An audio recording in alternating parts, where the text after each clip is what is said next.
T20 world cup आज एक करो या मरो की स्थिति में है भारत है और आज वेस्ट इंडीज और भारत का मैच है, उसको लेकर क्या कुछ कहना? कुछ नहीं, भारत आराम से मैच जीतेगा। देखा नहीं है हमने, पहले ही होली मना दी, आज जीत की खुशी में तो मनाई है। किसी भी कार्यक्रम के अंदर कोई बड़े मंत्री नेता कोई वीआईपी आदमी आवा है, आपके कार्यक्रम में कौन वीआईपी था? हमारे कार्यक्रम में एक आदमी वीआईपी था, मैंने मंच से भी बोला। ये शक्ति प्रदर्शन था या क्या था, कुछ समझ में नहीं आया, इतने सारे लोग पहुंच रहे हैं। नहीं, ये तो होली मिलन का एक कार्यक्रम था। होली जो है समाज का एक बड़ा जरूरी त्योहार है जो धीरे धीरे कहीं ना कहीं हमारे कल्चर से दूर होता जा रहा है। बोले साहब असंध विधानसभा को दे रहे हो और सफाई के लिए घोषणा नहीं करी है, हम लोग प्रयास कर रहे हैं और वो प्रयास जो है 3 से 6 महीनों के अंदर सफल हो जाएगा, ऐसा मुझे पूरा विश्वास है। उसकी प्रक्रिया चालू हो चुकी है। सरकार ने भी करना चाहिए या आम नागरिकों ने भी सहयोग करना चाहिए?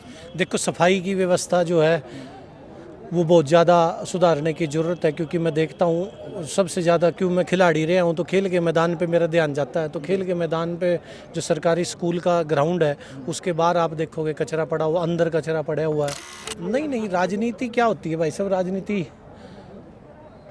मेरी नज़र में तो देखो, सेवा करना हमने तो पुराने टाइम से सुना है, सीखा है, सेवा करना राजनीति है।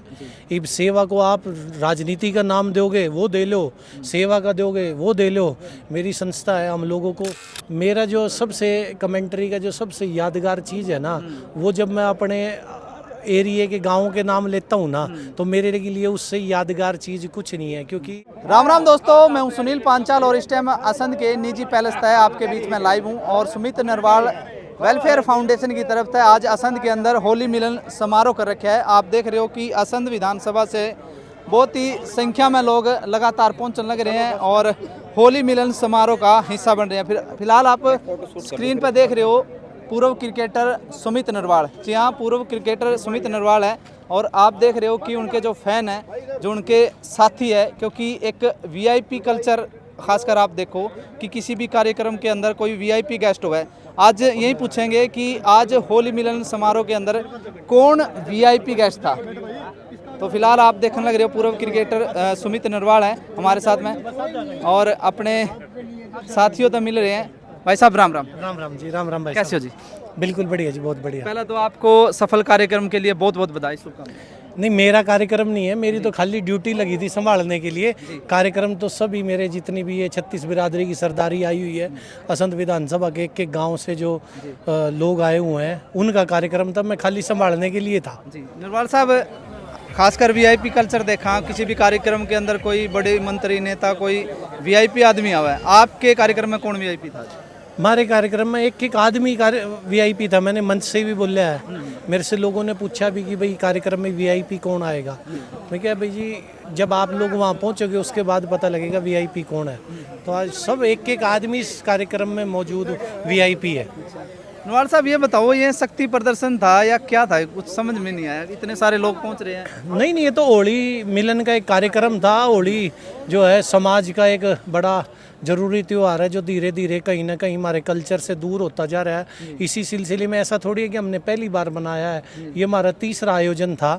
इससे पहले हम लोग अपने गांव में मनाते थे, इस बार असंध में मनाया, क्योंकि जो हमारी जो पूरी एक ये लगा लो टीम है या मेरे जो बड़े बुजुर्ग युवा साथी हैं, उन्होंने कहा अभी असंध में हम लोगों को मनाना है और आपको संभालना है, तो मैं संभालने के लिए खड़ा था, इसलिए असंध में मनाया जा रहा है। नरवाल साहब, मंच के ऊपर था, आपने ये घोषणा करी है अभी 3 एम्बुलेंस आप असंध विधानसभा को दे रहे हो और सफाई के लिए घोषणा नहीं करी है, हम लोग प्रयास कर रहे हैं और वो प्रयास जो है 3 से 6 महीनों के अंदर सफल हो जाएगा, ऐसा मुझे पूरा विश्वास है। उसकी प्रक्रिया चालू हो चुकी है और कोशिश है क्योंकि एक हमारी असंध शहर और जितने तमाम गांव हैं वो नियर बाय सिटीज़ से दूर पड़ते हैं, तो हर किसी के पास गाड़ी की व्यवस्था नहीं होती। तो कम से कम एम्बुलेंस वहाँ खड़ी होंगी तो 5-7 मिनट की अगर जो कॉल पे वो पहुँच जाएंगी, तो इससे कहीं ना कहीं हर ज़रूरतमंद आदमी को लाभ मिलेगा। नरवाल साहब, आपको नहीं लगता ये सुविधाएं सरकार को देनी चाहिए, ना कि एक आम कोई फाउंडेशन या उसको हिस्सा नहीं नहीं भाई साहब, देखो समाज के तौर पे सबकी जिम्मेवारी होती है जो जैसा काम कर सकता है। मान लो आप अगर जो सड़क पे कचरा नहीं फेंकोगे तो वो अपने आप ही सुविधा हो जाएगी एक सफाई की, और जो फेंकोगे फेंक के नुकोगे सरकार को उठानी चाहिए। तो सरकार क्या क्या काम कर रही है? सरकार बहुत सारे काम कर रही है, बहुत सुविधाएं दे रही है। उसके साथ में जो जो लोग सक्षम हैं वो भी मदद करेंगे तो 4 गुना स्पीड से काम होंगे। तो आपको क्या लगा है भी असंध के अंदर ऐसी क्या कमी है जिसको सरकार ने भी करना चाहिए या आम नागरिकों ने भी सहयोग करना चाहिए? देखो सफाई की व्यवस्था जो है वो बहुत ज़्यादा सुधारने की ज़रूरत है, क्योंकि मैं देखता हूँ सबसे ज़्यादा, क्यों मैं खिलाड़ी रहा हूँ तो खेल के मैदान पे मेरा ध्यान जाता है। तो खेल के मैदान पे जो सरकारी स्कूल का ग्राउंड है उसके बाहर आप देखोगे कचरा पड़ा हुआ, अंदर कचरा पड़ा हुआ है। तो एक साल हमने जो है 2 अक्टूबर के दिन हमने ग्राउंड की सफाई भी करी थी। ऐसा नहीं, हम लोग प्रयास करते हैं। लोगों को भी मैं आपके चैनल के माध्यम से आग्रह करूंगा कि जागरूक रहें, जितनी गंदगी खुले में कम फेंकेंगे वो भी हमारे देश के सुधार की एक बड़ा कदम होगा। क्योंकि ये सोचते हैं आमतौर पे, क्या है, आदमी ये सोचता है कि भाई मैं तो बहुत छोटा आदमी हूँ, असंध में बैठे हूँ या किसी गांव में बैठे हूँ, तो मैं देश को कैसे सुधार सकता हूँ। पर अगर जो हम अपने घर का कचरा सड़क पे नहीं फेंकेंगे, लाल बत्ती नहीं तोड़ेंगे, तो ये भी देश सुधारने के ही प्रयास हैं। कोई हम विदेशों में जाते यूँ कहते हैं कि भाई यहाँ सफाई बहुत है, सफाई बहुत है, क्योंकि वहाँ सफाई लोग रखते हैं, वो गंदगी बाहर नहीं फेंकते।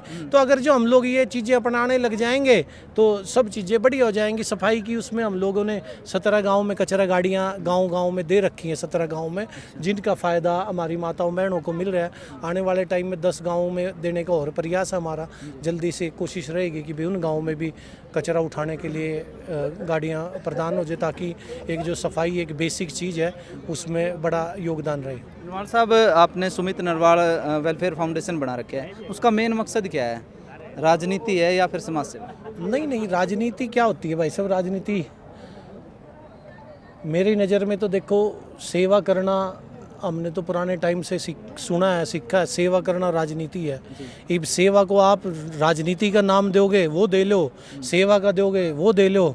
मेरी संस्था है, हम लोगों को, क्योंकि जब तक मैं क्रिकेट खेल रहा था उस टाइम, उसके बाद क्रिकेट छोड़ने के बाद मेरे पास समय है, तो वो समय क्यों नहीं मैं समाज में अपना योगदान दे सकूं। ज़रूरी नहीं है कि भाई हर आदमी कोई बहुत बड़ा बदलाव करे, पर अगर जो आप उठा के कंकड़ भी साफ़ कर सकते हो तो आपको करना चाहिए, वो भी तो योगदान है। कहने का मतलब आपका ये है कि आदमी को अपनी जिम्मेदारी स्वयं में उठानी चाहिए? बिल्कुल उठानी चाहिए भाई। देखो अपने घर में भी तो आदमी करता ही है ना, तो फिर ये देश भी तो हमारा घर है, ये किसका घर है? इसकी जिम्मेदारी भी तो हमारे पे ही है। नरवाल साहब, आपकी कमेंट्री के बहुत लोग फैन हैं, और हरियाणा के अंदर तो हरियाणवी कमेंट्री सुनकर और भी मजा आ जाए। तो कुछ बताओ ना, 1-2 लाइन कमेंट्री की जो यादगार रही हो। मैं तो मौके पे ही लिखना है, यादगार तो यही है कि भाई मेरे आज ओल मिलन समारोह पे कर दो कमेंट्री। मेरा जो सबसे कमेंट्री का जो सबसे यादगार चीज़ है ना, वो जब मैं अपने एरिया के गाँव के नाम लेता हूँ ना, तो मेरे लिए उससे यादगार चीज़ कुछ नहीं है। क्योंकि पूरे देश के अंदर असंध क्षेत्र के गांव के अलावा किसी क्षेत्र के गांव के नाम नहीं, आपने कोई सा गाँव नहीं छोड़ रखा? तो मेरे पास बहुत लोगों के मैसेज आते हैं, हमारे गांव का नाम लो, मगर ना भैया, सुविधा सिर्फ हमारे वालों के लिए और किसी के लिए नहीं है। तो ये जोन सी आप कहो हैं, पाले के घेर में गिर गई गेंद, ये रामफल के घेर में गिर गई, ये लाइन करते लेकर आ रहे हो ये सारी? अपने भाई बंद है, उनके नाम लेवा, उनने प्रसिद्ध करा है, और क्या। रामफल का पता तो लगता कौन से रामफल का कह रहे हो? सब ने पता है, मैं कौन से ने कह रहा, जोन से ने कह रहे हो उन्होंने पता हुआ है। उस दौर अपने आप वीडियो पहुंच जाए, उस दौर फोन पहुंच जाए अपने आप, भाई तेरा नाम लिया, बेशक पूछ लो किसी था, संजू तेरा नाम लिया था, आएगी नहीं फोन तेरे पर, पूछ लो, खड़े पीछे आया था फोन। हाँ जी, हमारी चौपाट का आधा सब वाले चौपाट मंगा देंगे जी। इन अपने आप चौका फोन लग आया, भाई थारे चपाट में बालगिरी। नरवाल साहब, आज भी जो वर्ल्ड कप हो रहा है, T20 वर्ल्ड कप, आज एक करो या मरो की स्थिति में है भारत, और आज वेस्ट इंडीज और भारत का मैच है, उसको लेकर क्या कुछ कहना? कुछ नहीं, भारत आराम से मैच जीतेगा, देखा नहीं है हमने, पहले ही होली मना दी, आज जीत की खुशी में तो मनाई है, पूरा विश्वास और है, कमाल है। ये सारे सब लोग हो रहे खुशी में तो आ रहे, बेरा है सान जीते तो जीता सर। क्रिकेटर हैं, ये खुद कह रहे हैं। अच्छा, क्रिकेट झूठ बोल नहीं सकता जी। हाँ बिल्कुल, हाँ ये तो है अभी, लेकिन बाकी खेल है, खेल में कुछ भी मूवमेंट हो सके, लेकिन हम तो ये चाह भी जीतो इंडिया। भाई सेमीफाइनल में देखा, फाइनल में देखा, मनोरंजन बन रहा है, रोमांच बना रहा है। बिल्कुल भाई साहब, सबकी ऐसी उम्मीद है, और भारत की टीम उम्मीदों पर खरा उतरेगी। धन्यवाद। संदेश क्या देना सर? होली का त्यौहार आ रहा है भाई, होली मनाओ, खुल के खेलो, क्योंकि हम लोग सब अपने अपने घरों में कैद हो रहे हैं। एक दूसरे के साथ, सर्व समाज के साथ, 36 बरादरी के साथ होली खेलो, क्योंकि हमारे बुज़ुर्गों ने हमें यही सिखाया है, हर एक आदमी एक दूसरे के लिए ज़रूरी है, किसी के बिना किसी का काम नहीं चलता, सब समाज में सब न सब की ज़रूरत है। बहुत बहुत धन्यवाद। तो फिलहाल आप सुने थे पूर्व क्रिकेटर सुमित नरवाल ने, और उन्होंने कहा है कि भाई होली पे जो आपसी भाईचारा वो बना कर रखना चाहिए, जो आपसी द्वेष है उनको भूल कर भाई एक साथ मिलकर होली मनानी चाहिए। आप वीडियो ने ज़्यादा से ज़्यादा शेयर करिए, और वीडियो बढ़िया लगी हो तो कमेंट में ज़रूर बता दिए। राम राम।